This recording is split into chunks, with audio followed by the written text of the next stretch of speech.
سورۃ بنی اسرائیل کی آیت نمبر 36۔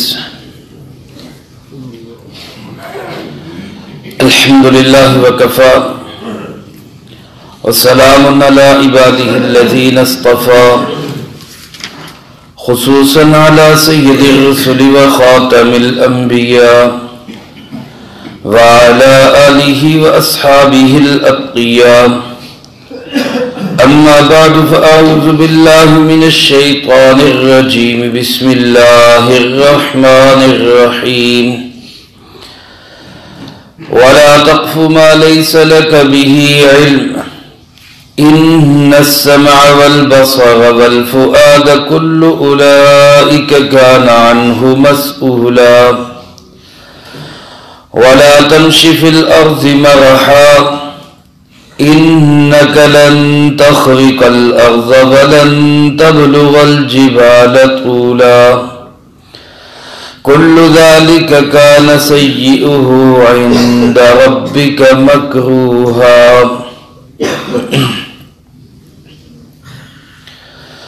ولا تقف ما ليس لك به علم، اور اس چیز پہ یقین مت کرو جس کا تمہارے پاس کوئی علم نہیں ہے۔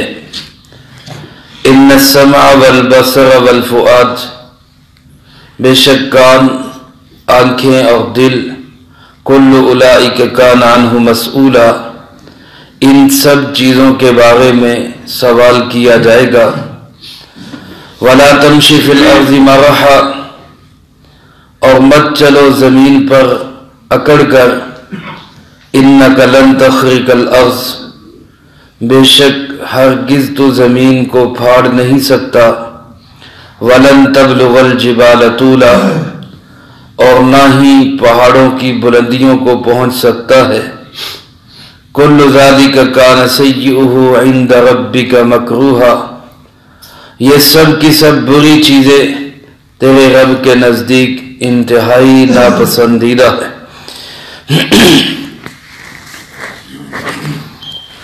ان آیات مبارکہ میں اللہ رب العزت نے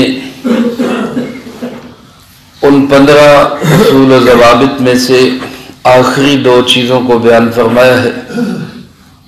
14ویں اور 15ویں چیز جو اللہ کے نزدیک ایک معاشرے کو خوبصورت بنانے کے لیے جن چیزوں کا انسان کے اندر ہونا یا جن چیزوں کا انسان کے اندر نہ ہونا ضروری ہے، وہ اصول و ضوابط اللہ پاک نے بیان فرمائے۔ اس سے پہلے آپ حضرات 13 ضابطے 13 اصول سماعت فرما چکے۔ یہ 14واں اور 15واں اصول ان آیات مبارکہ میں بیان کیا گیا ہے۔ اللہ پاک ارشاد فرماتے لا تقف ما لیس لک بہ علم، جس چیز کے متعلق یقینی حتمی پائیدار علم حاصل نہ ہو اس کو اپنا یقین کا حصہ مت بناؤ، اپنا موقف مت بناؤ۔ لا تقف ما لیس لک بہ علم، دوسرے لفظوں کے اندر معاشرے میں رہتے ہوئے سنی سنائی باتوں پہ عمل پیرا نہ ہو۔ ادھر سے سنی ادھر سے سنی، حقیقت نہیں جانی کیا ہے کیا نہیں ہے، بس فلاں نے کہہ دیا لہذا جی ایسے ہی ہوگا، یا میرے مزاج کے مطابق بات آ گئی، جو شخص مجھے اچھا نہیں لگتا اس کے خلاف بات آ گئی، جس سے میری عداوت چل رہی ہے اس کے متعلق کسی نے میرے کان میں کوئی بات کہہ دی تو لہذا ٹھیک ہی ہے۔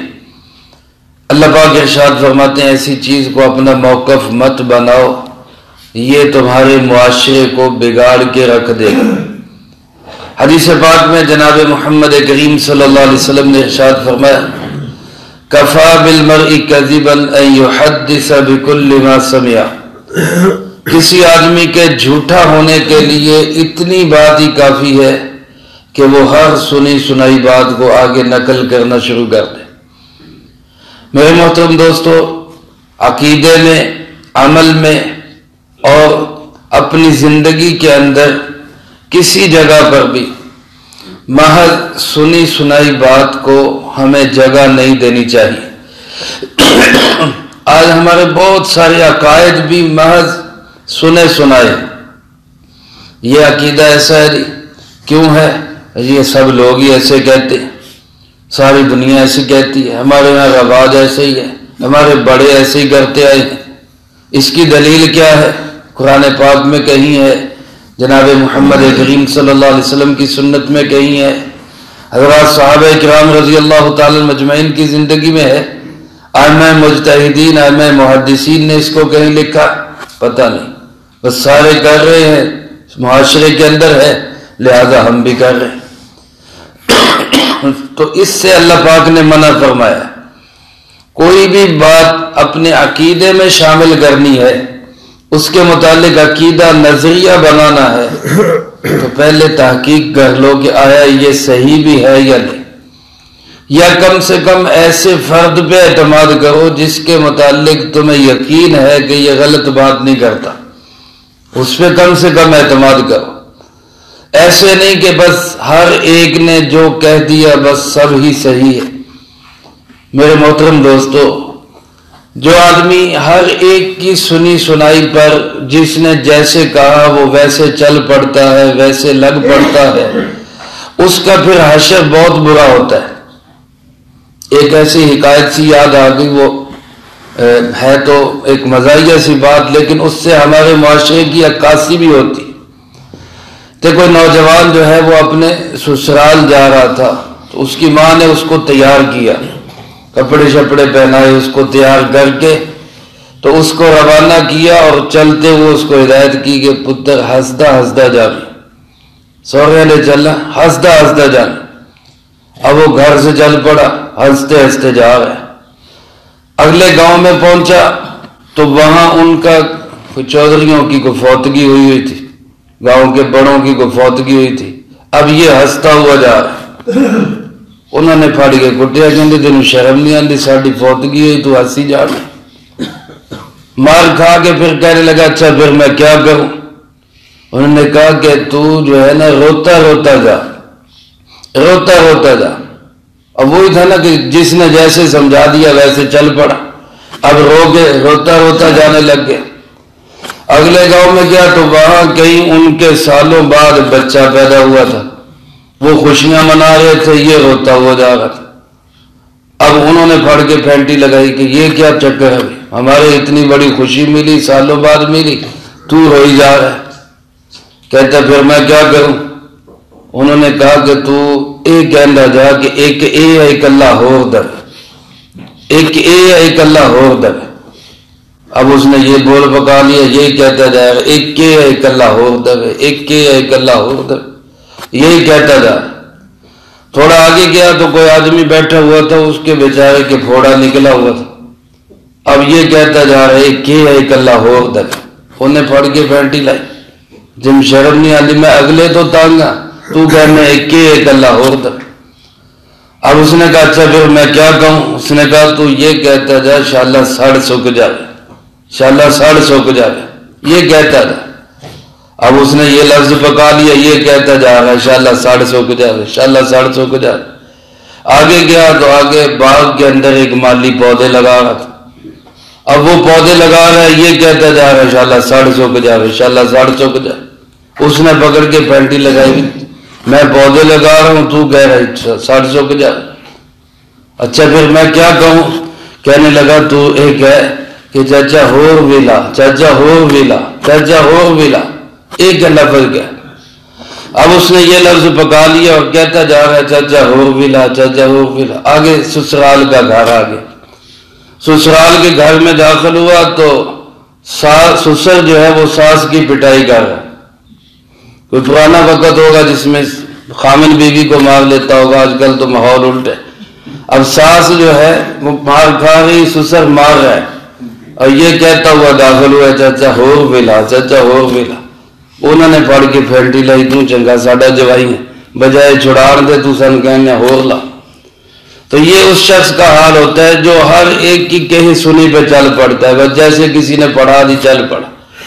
میرے محترم دوستو، اس سے ہمیں یہ سبق ملتا ہے کہ ہمیں کم سے کم دین کے متعلق، عقیدے کے متعلق، نظریے کے متعلق، عمل کے متعلق ہر سنی سنائی بات پہ عمل پیرا نہیں ہونا چاہیے، اس کی کم از کم تحقیق کر لینی چاہیے کہ آیا قرآن و سنت میں کہیں یہ ہے بھی صحیح یا نہیں۔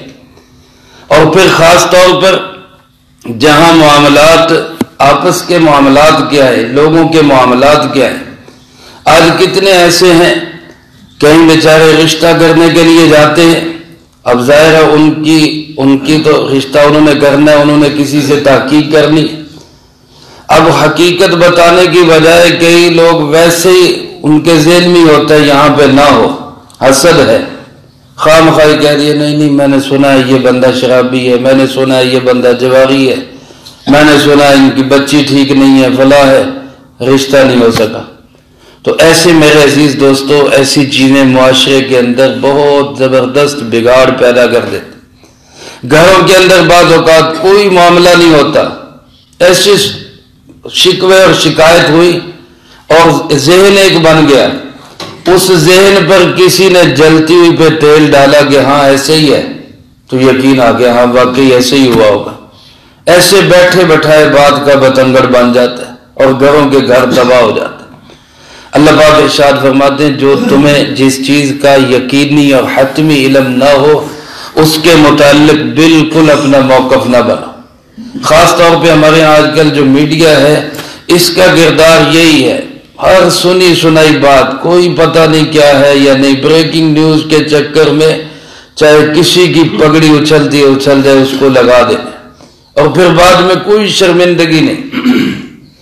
چند سال پہلے کی بات ہے، لاہور کے اندر ایک مسجد میں ایک بچے کی، نوعمر بچے کی لاش جو ہے وہ لٹکی ہوئی ملی اور پتہ چلا اس کے ساتھ بدفعلی بھی کی گئی۔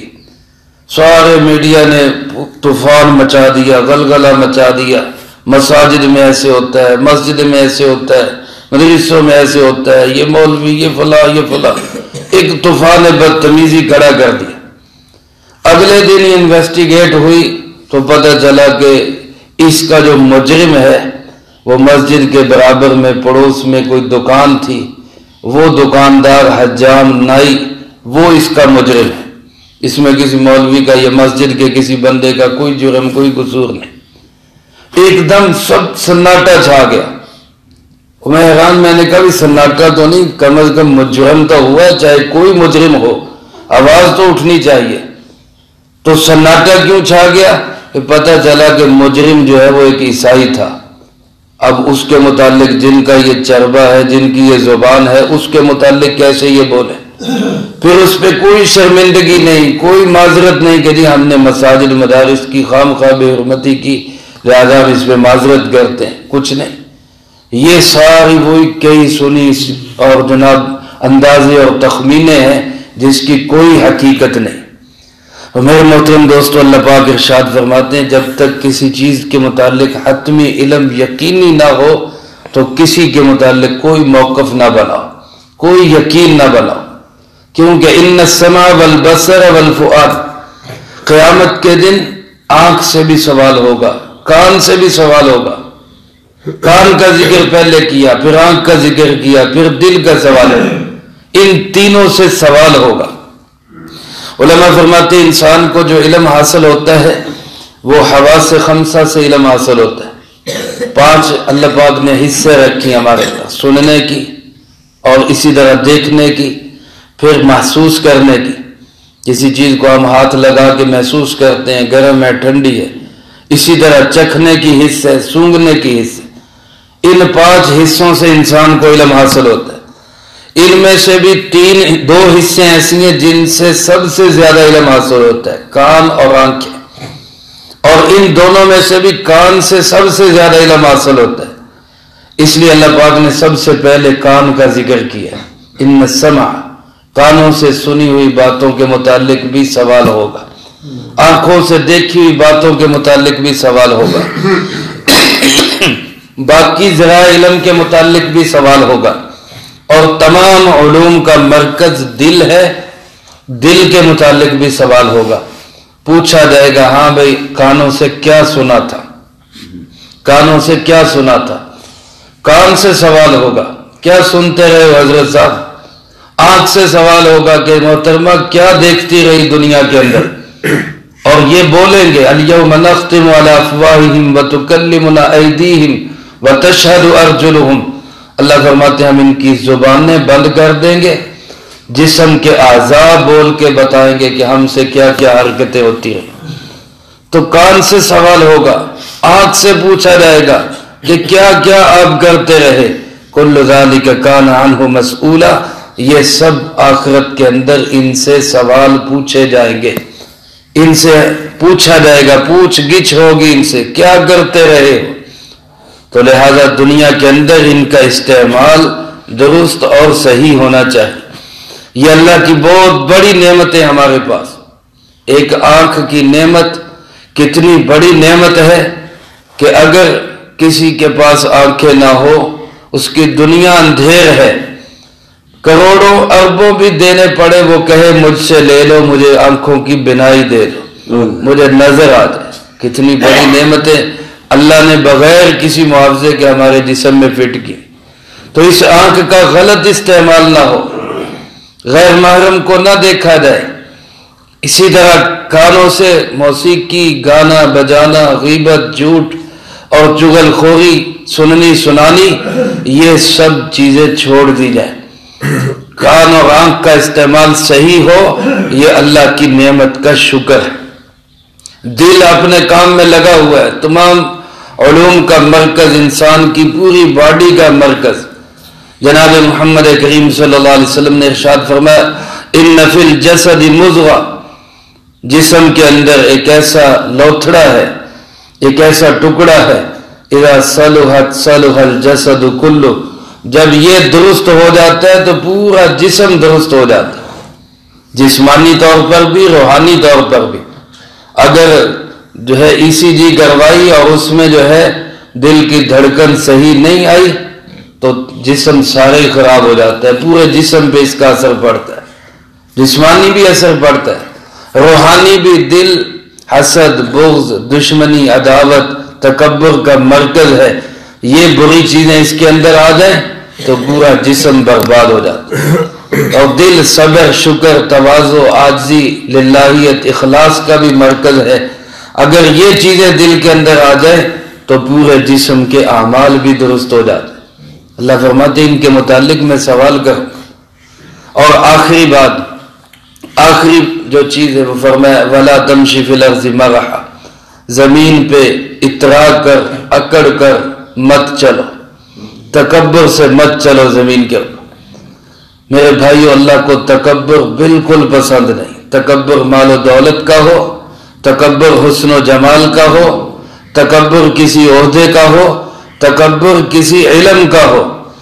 میرے پاس بڑا علم، یہ بھی تکبر ہے۔ عبادات کا تکبر ہو، میں بڑا عبادت گزار، میں بڑا تہجد گزار، یہ بھی تکبر۔ اللہ کو کسی طرح بھی تکبر پسند نہیں۔ ہمارے ہاں تو اسلاف کی صورتحال ہمیں یہ سامنے آتی ہے، امام اعظم ابو حنیفہ رحمۃ اللہ علیہ نے اللہ کے گھر کے اندر کھڑے ہو کے ایک رات میں پورا قرآن کریم مکمل کیا، اور وہ کر سکتے تھے کیونکہ وہ اس کے مفہوم اور معانی کو بھی سمجھتے تھے۔ وہ کر کے پھر کیا کہتے ہیں ما عبدناک حق عبادتک، اے اللہ جیسے تیری عبادت کا حق تھا وہ ہم ادا نہیں کر سکتے، وہ ادا نہیں ہو سکتے۔ میرے محترم دوستو، ہماری عبادتیں، ہمارے نوافل، ہماری نمازیں، کیا ان کی حیثیت کیا ہے؟ تو کس چیز کی اکڑ ہے؟ مال آج ہے کل نہیں ہوگا، کس چیز کی اکڑ ہے؟ عہدہ اب ہے کل نہیں ہوگا، کس چیز پہ اطراء ہے؟ اللہ فرماتے لا تمشی فی الارض مرحا، زمین پہ اطراء کر اکڑ کے مت چلو۔ قارون نے تکبر کیا، اس کا انجام کیا ہوا؟ زمین میں دھنسا دیا گیا اور قیامت تک دھنستا رہے گا۔ بخاری شریف میں حدیث ہے، جناب محمد کریم صلی اللہ علیہ وسلم نے ارشاد فرمایا ایک آدمی، پہلی قوموں میں سے ایک آدمی دو قیمتی چادریں زیب تن کیے ہوئے، دو قیمتی چادریں زیب تن کیے ہوئے، ایک چادر باندھی ہوگی ایک اوپر اوڑی ہوگی، یعنی انتہائی قیمتی جوڑے کے اندر اتراتا ہوا، تکبر کرتا ہوا جا رہا تھا۔ اللہ نے اس کو زمین میں دھنسا دیا اور فرمایا قیامت تک وہ دھنستا ہی رہے گا۔ تکبر اللہ کو بالکل پسند نہیں۔ ایک حدیث قدسی اللہ پاک ارشاد فرماتے ہیں الکبریاء ردائی، تکبر کرنا، بڑائی کرنا یہ میری چادر ہے، میری عزت ہے، اور فرمایا جو میری چادر مجھ سے چھیننا چاہے گا میں اس کو توڑ کے رکھ دوں گا۔ اللہ کی چادر اللہ سے کون چھین سکتا ہے؟ تو تکبر، کبریائی، سب سے بڑا ہونا، اللہ اکبر، یہ صرف سزاوار کس کو ہے؟ اللہ رب العزت۔ بندہ چھوٹا ہی ہے، بندے کی کوئی حیثیت نہیں ہے۔ حضرت عمر رضی اللہ تعالی نے فرمایا، جناب نبی پاک صلی اللہ علیہ وسلم نے ارشاد فرمایا من تواضع للہ رفعہ اللہ، جو اللہ کے لیے عاجزی اختیار کرے گا اللہ اس کو بلند کرے گا، اللہ اس کو بلند کرے گا، اور جو تکبر کرے گا اللہ اس کو توڑ کے رکھ دے گا، اللہ اس کو توڑ کے رکھ دے گا۔ اور حدیث پاک میں آتا ہے آپ صلی اللہ علیہ وسلم نے ارشاد فرمایا قیامت کے دن جو دنیا کے اندر تکبر کرنے والے ہیں ان کا حشر کیسے ہوگا؟ فرمایا قیامت کے دن ان کا حشر ہوگا بالکل چھوٹی چھوٹی چونٹیوں جتنے ان کے جسم ہوں گے، چھوٹی چھوٹی چونٹیوں جتنے جسم ہوں گے، اور پورے میدان حشر میں اللہ کی طرف سے ان کے اوپر لعنت اور ذلت برس رہی ہوگی، لوگ دیکھ رہے ہوں گے یہ ہے تکبر کرنے والے۔ اور پھر جہنم کے اندر ایک وادی جس کا نام بولس ہے، اس بولس نام کی وادی کے اندر ان کو رکھا جائے گا جس کی آگ دوسری تمام جہنم کی آگ سے زیادہ تیز ہوگی، اور فرمایا ان کو پیاس کی شدت میں جہنمیوں کا خون اور پیپ پینے کے لیے دیا جائے گا۔ کس قدر ذلت انگیز انجام ہوگا متکبرین کا، تکبر کرنے والوں۔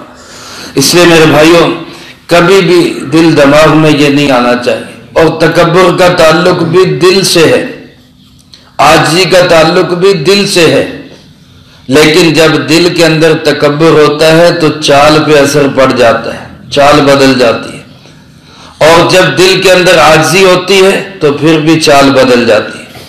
اس لیے اللہ پاک نے فرمایا اپنی چال درست کرو، لا تمشی فی الارض مرحا، اپنی چال عاجزی والی رکھو، زمین پہ اکڑ کے اترا کے مت چلو، انک لن تخرق الارض، کیونکہ زیادہ زور سے پاؤں مار کے چلنے سے تم زمین کو پھاڑ نہیں سکتے۔